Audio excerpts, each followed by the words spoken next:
Okay, so I've got the towers set in the front and the back frames, a block that's going to hold our headspace correct, and it clamped with the framing square set on top of it to make sure that we're all straight across the top and that it's leaning the same.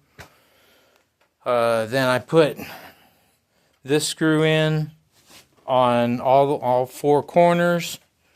Then I flipped it upside down and put a clamp across the corner, squared it up, and drove screws in from the sides up.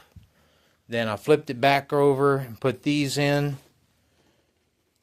And then I got the central beams, the inner beams set in place and screwed from both sides, the bottom and the ends.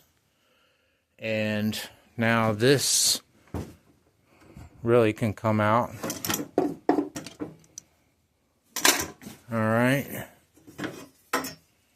So that's the frame. Mostly. We've got to get the T-post in. And they'll go up with the tower ties across here and then the T-post, or the posts. And the trigger, wheels, arm hanger, and it's ready. It's getting close. Looks pretty.